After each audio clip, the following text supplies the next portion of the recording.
What is going on, everybody? Welcome back to another episode of the MoBetta Sports Show. A rejuvenated, reinvigorated, revitalized, re-inspired MoBetta Sports Show. I'm your host, Antonio, aka Mr.MoBetta. And today, man, there's so much going on in the football world. And I'm not talking about just college football. I'm talking about NFL and college. If you have been away from it, if you have not been paying attention for the last month or so, if you are one of those who are now partaking in the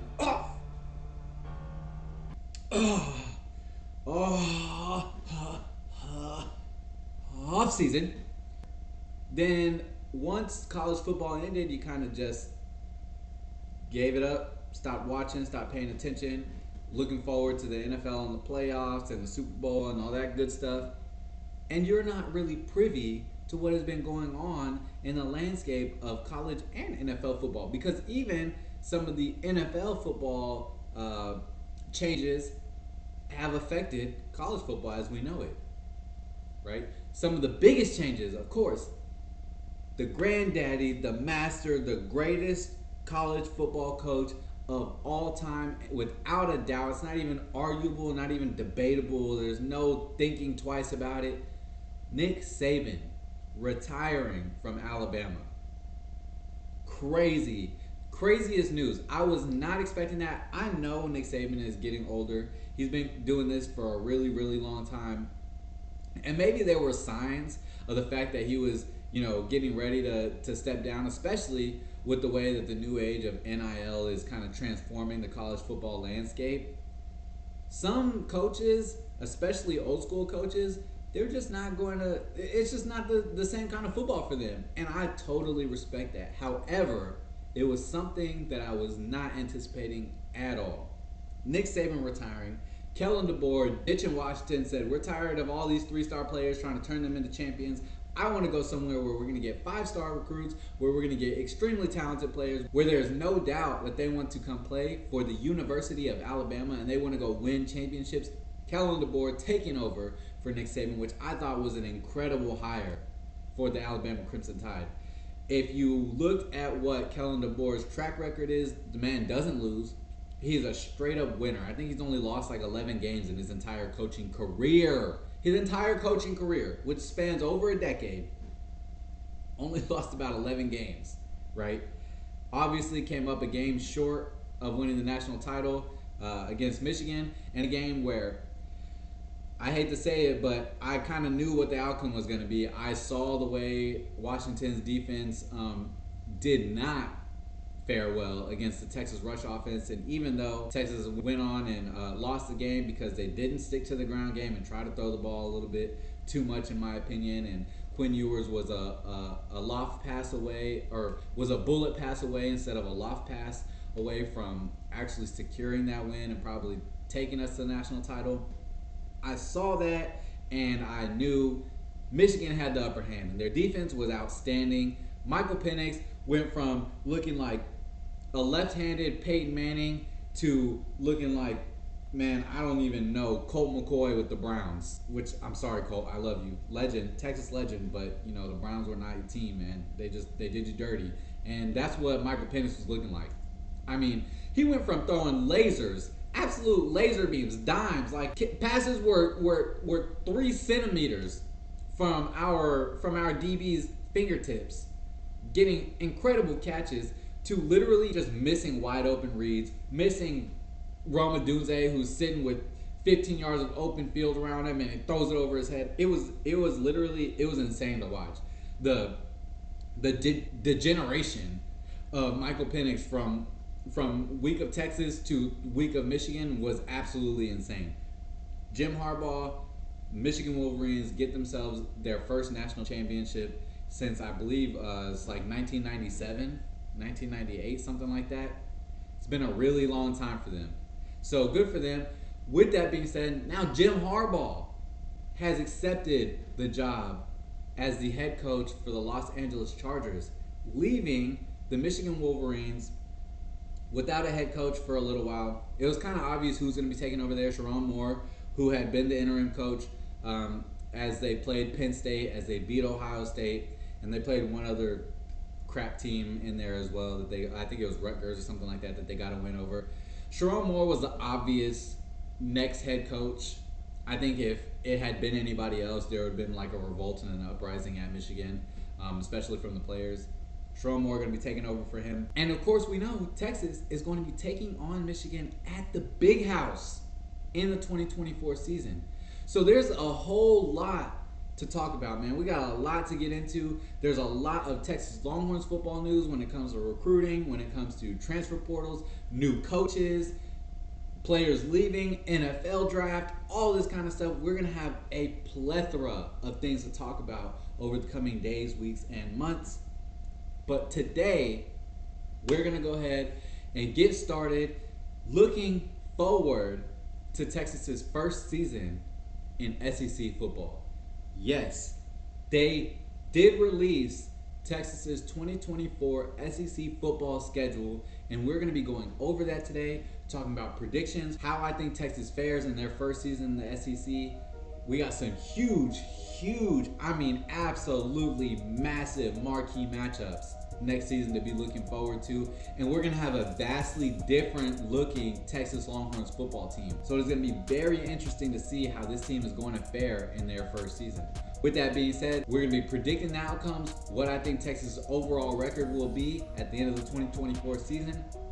And of course, this is pre-spring football. This is pre some of the other recruits getting a chance to actually get in and play and take some reps.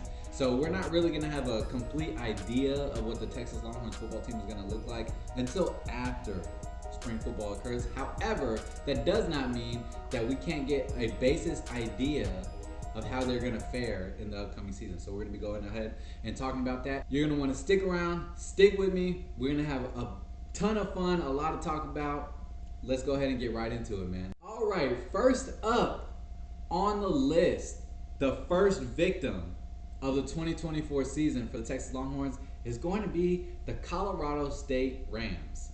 Now, if y'all don't follow college football very intently, or you're new into college football, or you just don't know about Colorado State, there's not a lot to know. They're not a very good football program. They are the second best, at least the second best team in Colorado. Their shining moment of the 2023 season was a double overtime loss to Coach Prime and the Colorado Buffaloes. And after that, the season didn't really get too much better for them. They ended up going 5-7 last season, and I wouldn't expect too much more out of a team like Colorado State, because let's just face it, they're not getting the 5 stars or even the 4-star athletes that a lot of these other Power 5 programs are getting. Colorado State is going to take a massive drubbing when they come and visit the Texas Longhorns in Austin on August 31st. Right off bat, we got that going down. That's going to be a W. I don't think there's any really debating that. Colorado State is going to have to come in and show me that they can play football at a high level if they're going to beat the Texas Longhorns. Even if they play it at the highest level, I don't think they really have a chance. Next up on the list, one of the most anticipated games of the entire 24 season across college football, not just in the SEC, not just in the Big Ten, college football landscape. Texas Longhorns are taking on the defending national champion Michigan Wolverines in the Big House. Second game of the season, September 7th. Now we could be like Oklahoma, we could be like Alabama, we could be like Georgia, and we could schedule FCS Maine, we could schedule Illinois State, we could schedule Delaware or Hofstra or whoever the hell else you wanna play and just go get an ass whooping on with. But no, we are the Texas motherfucking Longhorns, and we're gonna go play the defending national champions, and we're gonna beat the shit out of them in their house in the second game of the season to set the tone and to send a message to the rest of the college football world that we are coming. And y'all better look out for the Texas Longhorns in 2024. I believe Texas is gonna go in to Michigan, go into the Big House, and they're just gonna put an ass whooping on that team. You may look at this and be like, well, of course, you're a Texas homer. Like, of course you think that Michigan is just going to go get their ass whooped. But that's not the case. You have a brand new head coach. Granted, he's had some experiences in the interim. You have a brand new head coach in Sherrone Moore. Half of your team has graduated. J.J. McCarthy, arguably the best quarterback outside of Tom Brady to ever come through Michigan, and J.J. McCarthy, he's gone. He's in the NFL. Blake Corum, gone. He's lost to the draft. Tight ends, wide receivers, defensive backs. Mikey Samerstill, who is one of their, I believe he was an All-American defensive back, gone. They've got a lot of replacement to do on that Michigan team. And I'm not saying that they can't. Of course, they are a huge program, a historic program, the most college football wins of any college football program in NCAA history. They have a rich tradition, they have a rich history, yes. But in your first season as the head coach and taking over a team that has taken some massive losses, I just don't see them being able to pull that out. They can get a 10-point victory in that game. So I'm going to go 2-0 to start the season. Texas is going to start 2-0, probably be in the top 2 to 3 teams in the country. Before they come home, the MoBetta B-Day of September 14th, we'll be taking on the University of Texas at San Antonio. The Roadrunners, man. This has become kind of like a perennial team that we're going to be playing, which is actually pretty cool. I love the fact that we are playing in-state teams because it gives the university and it gives the players, the athletes on these teams, some spotlight. It gives them some, on a team like UTSA where they're not really in the big time games, they're not really shown all the time on ESPN and all that kind of stuff. This gives those athletes a chance to really showcase how good they are and put up a fight. Now, we have seen in the last couple of seasons when UTSA has come to Texas, it just gets pretty ugly. And they kind of hang around. I'll give it to them. They hang around for a little while. But again, that team is going to be without Frank Harris, who is the best quarterback that UTSA has had in their program's history, which is a very short history, but best one in their history nonetheless.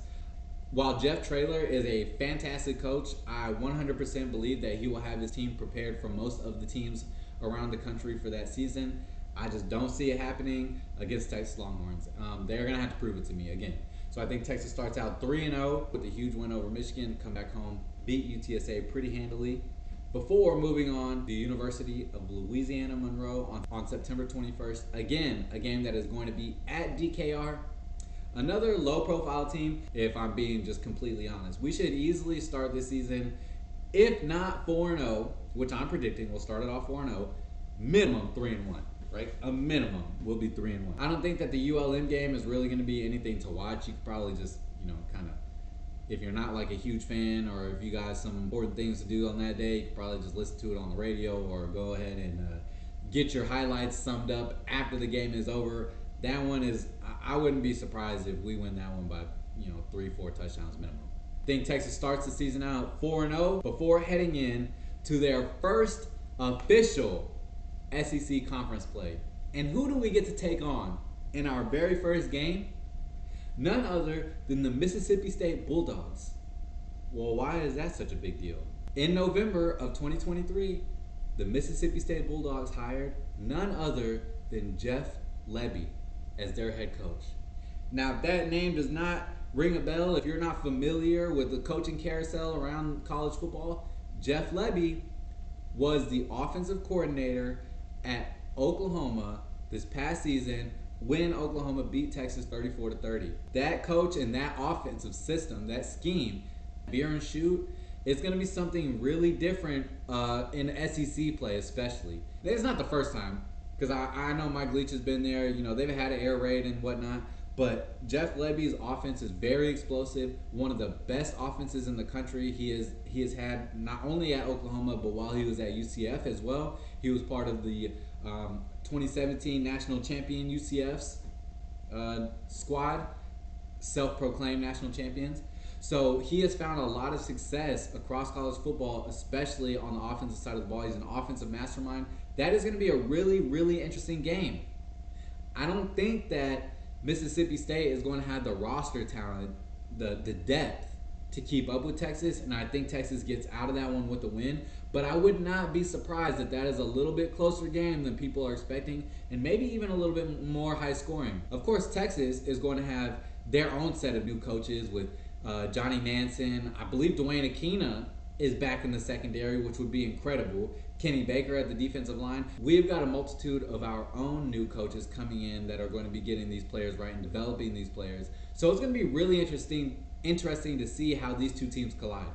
At the end of the day, I think Texas pulls out a win in that game, and we start the season off 5-0 before the granddaddy, the most important game in all of Texas football season every year, undebatable. It doesn't matter who we play.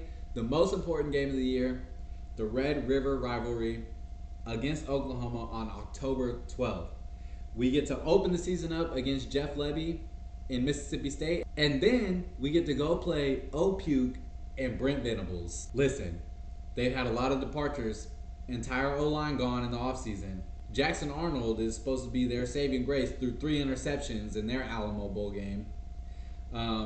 Didn't look very promising. Made terrible decisions. He has a good arm. I'll give him that. He has a good arm, but man, that decision making is going to have to improve drastically if Oklahoma is going to hope to have a chance against this Texas football team next season. When it comes to Oklahoma and Texas playing,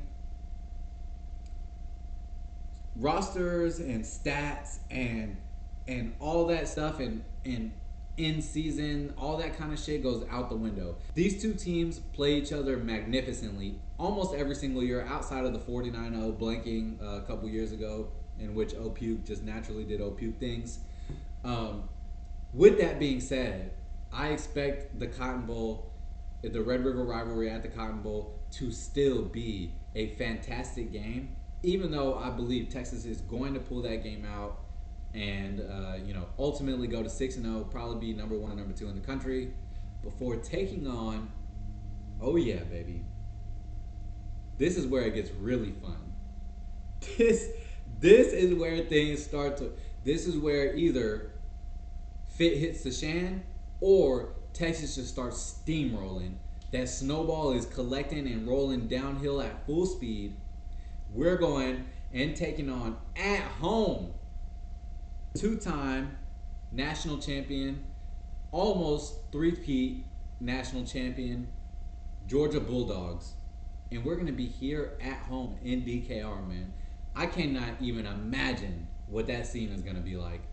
The fan base is going to be absolutely wild. I mean, crazy. We got 110,000 strong going to be showing up for that game. I can guarantee that is going to be a sold-out crowd. That game is going to be one of the most anticipated, most viewed, most intriguing, and best games of the entire football season. Taking on the Georgia Bulldogs, man. That's going to be a toughie. We know Kirby Smart and that Bulldog program, they ain't rebuilding, they just reloading. Similar to what Texas is doing now, right? We're not rebuilding, we're just reloading. Bringing in a plethora of talent, plug and play, right? Georgia is exactly the same way. And you see what they did this past season with, quite frankly, a team that was not nearly as good as previous teams. Georgia still was 1 win away from making it to the playoff. Lost to Alabama in the SEC championship game, and controversially, they were kept out of the playoff. I don't really think it was a controversy. Can't have a one-loss team go in, a one-loss non-champion get in over any conference champion, especially undefeated or one-loss conference champion. It was an easy out for me, in my opinion. But there are college football fans that are gonna cry about it. That's just how it is. Now, this might be, I might be homering a little bit here. Maybe I might be homering a little bit, but given what I saw from that Georgia team, given the way that Alabama beat them and the way that Texas beat Alabama, and I know this is going to be a new season and this is going to be a new team, but Carson Beck is returning. They're going to be without Brock Bowers. They're going to be without Ladd McConkey. They're going to be without Rosemary Jack-Saint. They're going to be without a lot of players. And they're also going to be without a lot of defensive players as well. This has the potential for Texas to roll in and go 7-0 to start the season. One thing for sure, win or lose, it is going to be absolute fireworks. But I think Texas gets out of there with the win. I think they squeak one out. I can only imagine that this game is going to come down to the wire. That anything else would really blow my mind. If Texas were to run away with it, or if Georgia were to run away with it. right? I would be very, very surprised if either team were able to pull 10 to 14 points ahead. I just don't see it happening. I think it's going to be a one-score game, come down to the wire, but I think Texas can get that win. We'll see. So we'll go here. We'll start them off 7-0, number one team in the country at this point, beating Georgia Bulldogs, heading into a very mild final stretch of the season, in which we'll play Vanderbilt, which I'm not going to take too much time on that. Vanderbilt is a perennial shit team. They're going to lose that game. Texas will start off 8-0 before we head to the Swamp and we take on Billy Napier and the Florida Gators. Oh, we're not even heading to the Swamp. Swamp is headed to us. Swamp is coming to Texas. They're going to be immersed in DKR. And if you have not paid attention to Florida over the past couple seasons, I believe they're in year, 3 or 4 with Billy Napier now. Last season was very, very underwhelming to say the least. A team that started off looking like they had some potential. They had a lot of players returning. They had some really good running backs. Had Graham Mertz coming in from Wisconsin was supposed to be kind of their transformative quarterback in a sense. He hadn't had the opportunity to play really good quarterback play at Wisconsin because they're not a passing team. Well, Florida last season, I believe they ended up 5-7. Dropped some really big games. Dropped some games they should have won. Billy Napier definitely, he's gonna have this season pulled together. Come the time they play the Longhorns in Austin, either he's going to need that win, or this is going to be a blowout, and Billy Napier is probably on the hot seat in Florida. Right? It's going to be yet to see how that kind of goes. Florida's got to find a quarterback at the end of the day. They got to find a quarterback. They got to establish a run game. Now, I believe their two running backs, their top two running backs from last season, have transferred elsewhere. One of them has transferred to Georgia. So it's going to be really interesting to see what that Florida team can pull together. But I don't think they're gonna have what it takes, to be honest with you. I just don't think they're gonna have what it takes. So Texas gonna roll in 9-0 to start their first SEC season. After they put the drubbing on Florida, they are going to be traveling to Arkansas to take on the Sioux Piggies in Fayetteville. Arkansas, yeah, just a bottom dweller football program at this point. The team was really bad last season. KJ Jefferson, I believe KJ Jefferson is gone. I don't think that he's coming back. He might be coming back. I don't think it really matters. He's not that great of a quarterback. He makes some plays because he's a big dude and he's got a really strong arm and he can move. He's mobile. But other than that, Arkansas really ain't got all that kind of, they just ain't got the talent. Just in my opinion, is not going to have the talent. They're not going to have the coaching. They're not going to have, they're just not going to have what it takes to match up to this Texas Longhorns team. And while that may not have been the case a couple of years ago when they came in, when Texas went to Arkansas and lost that game very handily, this is a way different Texas team. It's a way different program, a way different culture, mindset, all of that kind of stuff. And I just don't think Arkansas is going to be able to hang with it. Texas is going to start the season 10-0. Heading into week 11, we are going to be taking on one of the Stoops brothers, who, got to give it to him, the Stoops got an incredible coaching tree, an incredible coaching family tree for sure. Mark Stoops, the head coach at Kentucky, he's done a really good job with the program over the last few years, especially given the amount of talent that he gets. You know, they are an SEC program, but let's just call it what it is. Kentucky is a basketball school, and I know they want to change the narrative that Kentucky is a sports school and they play football and basketball both. But let's just be real. Keep it 100, right? Kentucky is not a football school. They have had some decent football seasons, and they've had some really decent football players come through the program. They are not a football school, and I don't think that's going to change anytime soon. I think Texas goes into Kentucky, and unless Kentucky just finds an incredible passing game, they're not going to have much of a chance. They are a run-first program. They have been since Mark Stoops was there. Even with Will Levis as their quarterback, Kentucky was a run-first program. They're going to be a run-first program, and we have seen the improvement that Texas has made in the run defense.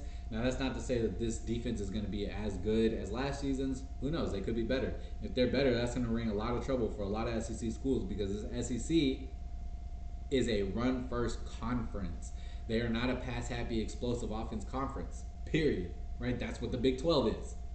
They are play defense, line up, run the football. That's the kind of conference that SEC is. It's going to be a lot different with Texas Longhorns coming to play. I think Kentucky comes to Texas, gets in and out of there with an ass whooping. I wouldn't be surprised if that one is a 14 to 20 point victory. Before finally, Texas gets to make it right all over again with the final game of the season. How beautiful is this? How beautiful is this? In Texas's first season as an SEC team, not only are we going to beat Michigan, the defending champions, we're going to beat Georgia, the two-time defending champions.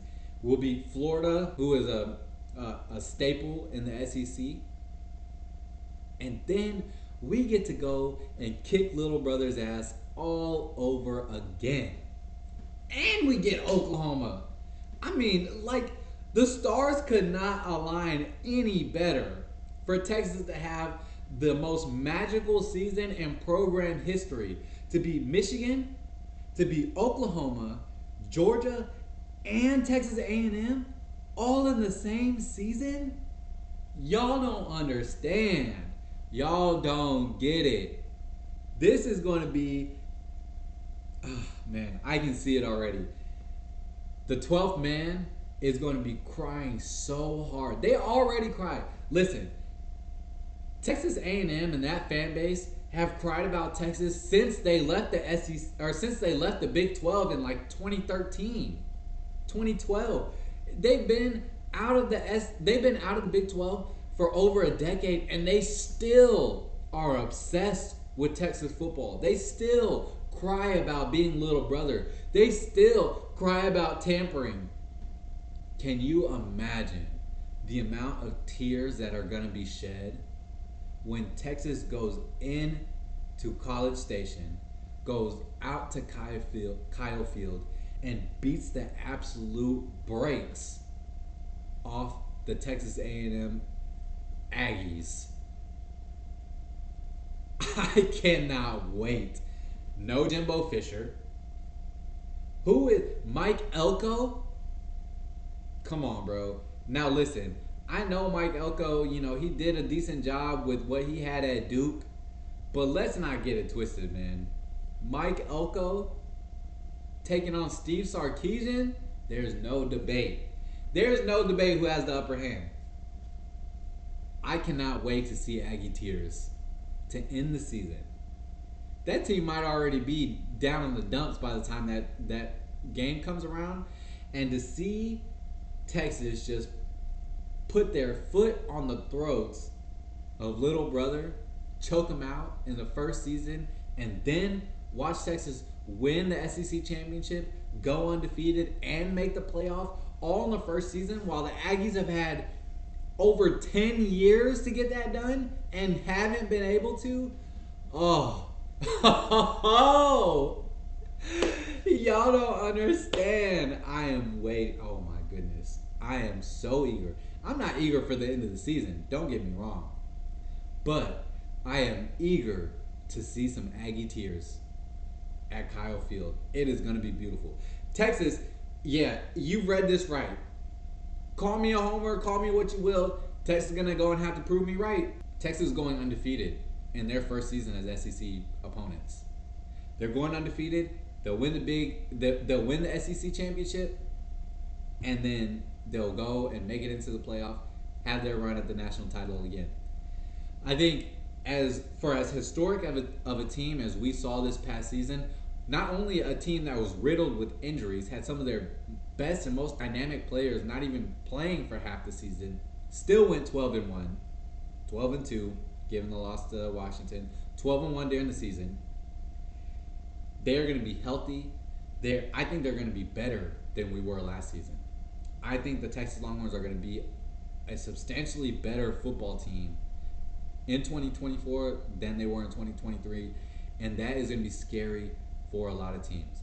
So there you have it. Texas 13-0, SEC champions, making it to the playoffs in their first season as SEC conference opponents, and it's going to bring a lot of anger. It's going to bring a lot of confusion, a lot of tears, a lot of shit talking, and I'm just going to be here saying, I told you so. Listen, it's no surprise to me. I knew what the team was capable of, and they went out and did it. I can't wait. I cannot wait to be talking about that at the season's end. It's going to be a beautiful thing. All right, man. That's how we have it here. Texas is going to wrap up the season with an ass whooping over little brother at A&M at Kyle Field against Texas A&M Aggies.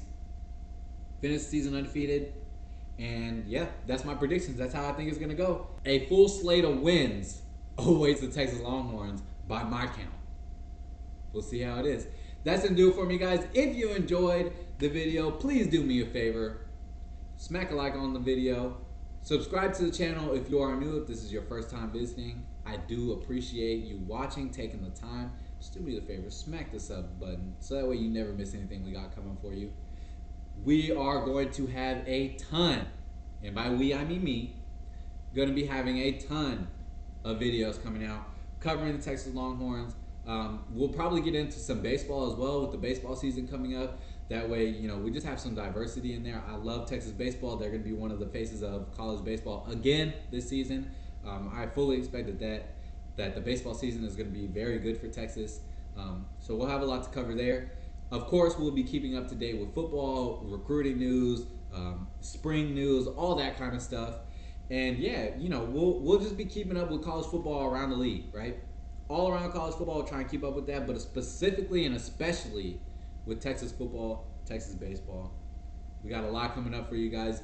Make sure you tune in. Turn on those notification bells so you never miss anything we have coming out for you guys. Because remember, no matter where you look, there's no better place than MoBetta Sports for your latest football and baseball takes. I am Antonio, aka Mr.MoBetta. It was great talking to you guys. Love being back here. I cannot wait to continue. But until then, I am out. Hook up.